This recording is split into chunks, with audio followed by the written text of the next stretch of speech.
لیکن یہ کہ امام مہدی کی حکومت قائم کرنے کے لیے کون لوگ آئیں گے؟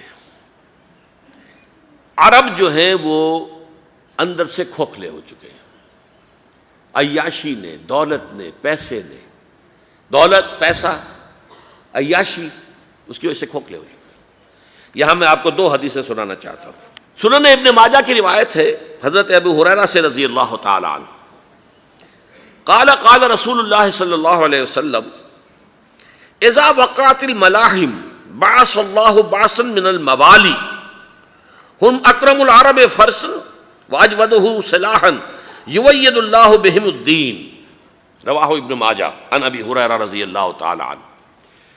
جب ملاحم کا دور شروع ہوگا تو اللہ تعالیٰ اٹھائے گا ایک لشکر یا لشکروں پر لشکر موالی میں سے۔ موالی کون ہے؟ عربوں نے جب فتح کیا تھا اس پورے علاقے کو خلافت راشدہ کے دوران، اور پھر وہ لوگ جو ہے، ایک رائے تو یہ تھی کہ انہیں غلام بنایا جائے سارے آبادیوں کو، لیکن یہ کہ حضرت عمر کا اجتہاد تھا، اس کے مطابق جو ان کو غلام نہیں بنایا گیا تو وہ موالی کی حیثیت رکھتے ہیں۔ عربوں میں دم نہیں ہے، موالی میں سے لشکر اٹھیں گے کہ جو در حقیقت حضرت مہدی کی حکومت کو قائم کرے گی۔ دوسری حدیث سنیے، عن عبداللہ ابن الحارث رضی اللہ تعالی عنہ، اور یہ ابن ماجہ کی روایت ہے، قال قال رسول اللہ صلی اللہ علیہ وسلم یخرج الناس من المشرق فیوطئون للمہدی یعنی سلطانہ، لشکر نکلیں گے، لوگ آئیں گے مشرق سے، اور وہ حضرت مہدی کی حکومت کو جمائیں گے اور قائم کریں گے۔ اب ذرا نوٹ کیجئے کہ جزیرہ نماء عرب کے مشرق میں کون سے ملک ہیں؟ تین: ایران، افغانستان، پاکستان۔ یہ تین سالڈ مسلم ممالک، مسلم آبادی اکثریت۔ ویسے تو یہ کہ آگے ہندوستان میں 20 کروڑ مسلمان ہیں، لیکن وہ 20 کروڑ جو ہیں وہ تو 80 کروڑ کے اندر تحلیل ہو جاتے ہیں غیر مسلموں میں، لیکن یہاں جو معاملہ ہے یہ غالب اکثریت کے۔ ان میں سے ایران کا معاملہ جہاں تک ہے، نمبر ایک یہ کہ وہ شیعہ عقائد کے حصار میں بند ہے، اس سے ادھر ادھر ہونا اس کے لیے ممکن نہیں۔ حدیث میں یہ بھی آتا کہ اصفہان سے 70,000 یہودی دجال کا ساتھ دیں گے۔ لیکن بہرحال خراسان ایک صوبہ ہے افغانستان کا اس وقت بھی، شمال مشرقی کونے میں، مجھے امید ہے وہاں سے خیر کی، کیونکہ خراسان کا لفظ وہاں پہ شامل ہے، اور حضور کی حدیث میں بعد میں آپ کو سناؤں گا کہ خراسان سے فوجیں چلیں گی جو یروشلم کو دوبارہ حاصل کریں گی، فتح کریں گی۔ جیسے پہلے یروشلم کھویا عربوں نے تھا، دوبارہ حاصل کیا تھا کرد نے، کرد خون صلاح الدین ایوبی رحمۃ اللہ علیہ، ایسے اب پھر عربوں نے کھویا ہے، لیکن لینے والے خراسان سے لشکر آئیں گے۔ یخرج من خراسان رایات سود لا یردھا شیء حتی تنصب بإیلیا، خراسان کے علاقے سے کالے علم لے کر لشکر چلیں گے جن کے رخ کو کوئی موڑ نہیں سکے گا جب تک کہ وہ جا کر یروشلم میں نصب نہ ہو جائے۔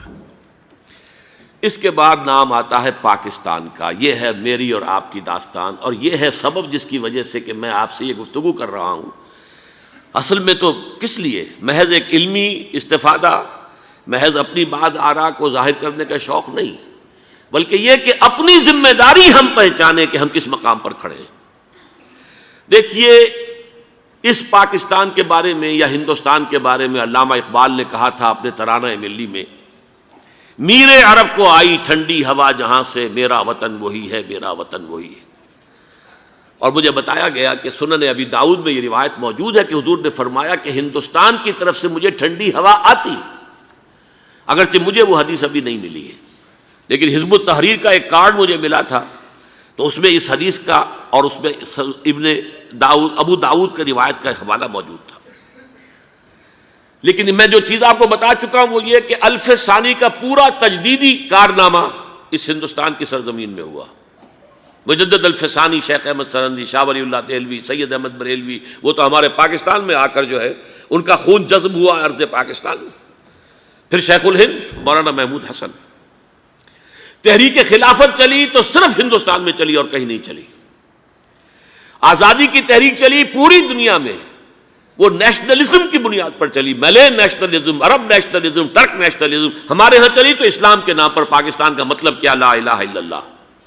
پھر پاکستان قائم ہوا معجزے کے طور پر، بلکہ نازل ہوا ہے لیلۃ القدر میں، انا انزلناہ فی لیلۃ القدر، جیسے قرآن نازل ہوا لیلۃ القدر میں، یہ پاکستان بھی نازل ہوا لیلۃ القدر میں۔ اس کا برقرار رہنا ابھی تک معجزہ ہے۔ ہندو یہ سمجھتا تھا، کانگریس سمجھتی تھی کہ جھٹپٹ ختم ہو جائے گا۔ پھر یہ کہ اس کا قرارداد مقاصد کا پاس ہو جانا، مزید بھی اور اضافی دفعات دستور میں آ جانا، اب کمرشل انٹرسٹ کو ربا قرار دے کر حرام قرار دینا، یہ سارے لینڈ مارکس ہیں کہ جو اشارہ کر رہے ہیں کسی چیز کی طرف، معاملہ کدھر جا رہا ہے۔ پھر یہ کہ یہ جو 14ویں صدی کے مجدد تھے شیخ الہند، اس کے بعد سے کچھ ایسی شخصیتیں عظیم پیدا ہوئی ہیں ہند میں، جن کو میں سمجھتا ہوں کہ 14ویں صدی کے مجدد اور 15ویں صدی کے مجدد کے درمیان یہ 15ویں صدی کے مجدد کی راہ کو سیدھا کرنے والے، جیسے کہ حضرت یحییٰ نے کہا تھا میں تو آنے والے کا راستہ سیدھا کر رہا ہوں حضرت عیسیٰ کے لیے، ایسے ہی 15ویں صدی کے لیے امام مہدی کے لیے راستہ صاف کرنے والے سب سے پہلے علامہ اقبال، جنہوں نے اسلام کا تصور دین کی حیثیت سے دوبارہ زندہ کیا ہے، ورنہ اسلام ایک مذہب کی شکل اختیار کر چکا تھا۔ پھر مولانا مودودی، مولانا ابوالکلام آزاد حکومت الہیہ کے نعرے کے ساتھ میدان میں آئے۔ یہ اقبال نے جو تصور پیش کیا تھا اس پر عملی جد و جہد کے لیے حزب اللہ قائم ہوئی۔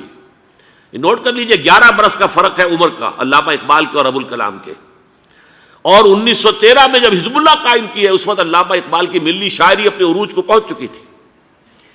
پھر یہ کہ علامہ اقبال کے بعد تعمیل جو ہے اس کام کی وہ ابوالکلام نے کی، لیکن روایتی علماء کی شدید مخالفت کی وجہ سے وہ بددل ہو کر چھوڑ گئے، کانگریس میں شامل ہو گئے، بساط جو ہے حزب اللہ کی انہوں نے لپیٹ دی۔ پھر مولانا مودودی آئے، انہوں نے وہ ڈور جو ہے اس کا سرا تھاما، جماعت اسلامی قائم کی حکومت الہیہ ہی کے قیام کے لیے۔ اگرچہ میرے نزدیک یہ کہ وہ انتخابی اور ایک قومی سیاست کی ایک جماعت بن کر پاکستان میں جو ہے دلدل میں پھنس گئی ہے، اب ہم اس کی کوشش کر رہے ہیں، تنظیم اسلامی اور یہ تحریک خلافت جس کے تحت یہ جلسہ ہو رہا ہے، یہ ساری چیزیں وہ ہیں کہ آپ کو سوائے پاکستان کے اور کہیں نہیں ملیں گی پوری دنیا میں۔ معلوم ہوتا ہے کہ پاکستان کو بہت بڑا رول پلے کرنا ہے اس میں، اور اس کے ساتھ اب جمع کر لیجئے افغانستان کی عمارت افغانستان، اسلامی عمارت افغانستان قائم ہو چکی ہے۔ یہ پچھلے 20 سالوں میں جو کچھ وہاں ہوتا رہا ہے اس سے پہلے تصور نہیں ہو سکتا تھا۔ علامہ اقبال کے فرزند بھی دیکھ کر آئے ہیں، تو اگرچہ وہ خود میں سمجھتا ہوں کہ خاصے انہیں آپ لبرل کہیں، آزاد خیال کہیں، لیکن اس درجے متاثر ہو کر آئے تھے کہ انہوں نے یہ کہا افغانستان میں جو میں نے حالات دیکھے ہیں کہ اگر 2-4 اور مسلمان ملکوں کے اندر یہ نظام قائم ہو جائے تو پوری دنیا مسلمان ہو جائے گی۔ یہ سب کچھ کیسے ہو رہا ہے؟ یہ آنے والے دور کی جھلکیاں ہیں۔ Coming events are casting their shadows before. یہ سب بتا رہے ہیں کہ پاکستان افغانستان کو مل کر اس میں کوئی عظیم رول پلے کرنا ہے۔ اور اس کے ضمن میں اب میں علامہ اقبال کے بارے میں آخری بات کہہ رہا ہوں۔ علامہ اقبال کے بارے میں عام یہ خیال ہے، انہوں نے اپنے خطبات میں مہدی کا اور نزول مسیح کا، حالانکہ میں کل پڑھ رہا تھا مولانا سعید احمد اکبر آبادی رحمۃ اللہ علیہ کا ایک مقالہ ان کا کہ علامہ اقبال نے ابن خلدون کے بارے میں یہ کہا ہے کہ مہدی کا اور نزول عیسیٰ کا دونوں کا انہوں نے انکار کیا ہے، حالانکہ ابن خلدون نے نزول عیسیٰ کا انکار نہیں کیا، صرف مہدی کا انکار کیا ہے۔ بہرحال علامہ اقبال نے خطبات میں انکار کیا ہے، لیکن یہ کہ اپنی شاعری کے اندر میں چیلنج کرتا ہوں کسی بڑے سے بڑے اقبال شناس کو، ان کا یہ شعر ذرا سنیے: خضر وقت از خلوت دشت حجاز آید بروں، کارواں زی وادی دور و دراز آید بروں۔ خضر وقت، امام وقت، رہنمائے وقت، قائد وقت، خلوت دشت حجاز، حجاز کی صحرا کی کسی خلوت گزینی سے نکل کر باہر آئیں گے۔ میں حیران ہوتا ہوں علامہ کے اس فکر پر اور اس مصرے پر۔ یہاں انہوں نے شیعہ اور سنی دونوں کے کانسیپٹ جمع کر دیے۔ شیعہ کا کانسیپٹ یہ چھپے ہوئے کسی غار میں وہاں سے برآمد ہوں گے، اور ہمارا کانسیپٹ میں ام سلمہ رضی اللہ تعالیٰ عنہ کی حدیث سنا چکا، چھپے ہوئے ہوں گے وہ وہاں پر، مدینے سے نکل کر آ کر مکے میں چھپ جائیں گے۔ اس خانہ جنگی کی حالت میں لوگ ان کی طرف دیکھ رہے ہوں گے، سوچتے ہوں گے انہیں میدان میں آنا چاہیے، کوئی پارٹ پلے کرنا چاہیے، امت کی رہنمائی کرنی چاہیے، لیکن وہ چھپیں گے، وہ کارہ ہوں گے، وہ اس ذمہ داری کو قبول نہیں کرنا چاہیں گے، جا کے چھپ جائیں گے مکے میں، وہاں سے مکے والے انہیں نکالیں گے، اور وہ کارہ ہوں گے، انہیں بالکل یہ پسند نہیں ہوگا کہ یہ ذمہ داری اٹھائیں۔ تو خضر وقت از خلوت دشت حجاز آیت بروں، کارواں زی وادی دور و دراز آیت بروں۔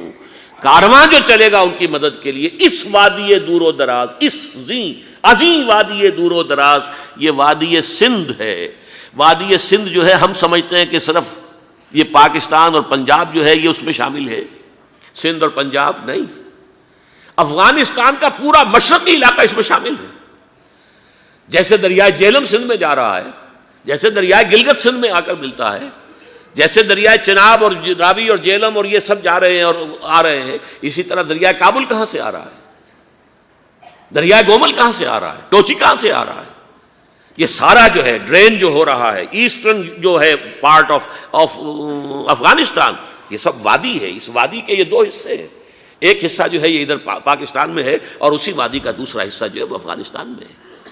کارواں زی وادی دور و دراز آیت بروں، کارواں چلے گا یہاں سے، یخرج ناس من المشرق یؤتون للمہدی یعنی سلطان ہی، مشرق سے فوجیں چلیں گی کہ جو مہدی کی حکومت قائم کریں گی، اور یخرج من خراسان رایات و سود، اور خراسان سے سیاہ پرچم چلیں گے کہ جن کا رخ کوئی موڑ نہیں سکے گا، حتیٰ تنصب بإیلیا، یہاں تک کہ وہ جا کر یروشلم کے اندر نصب ہو جائیں گے۔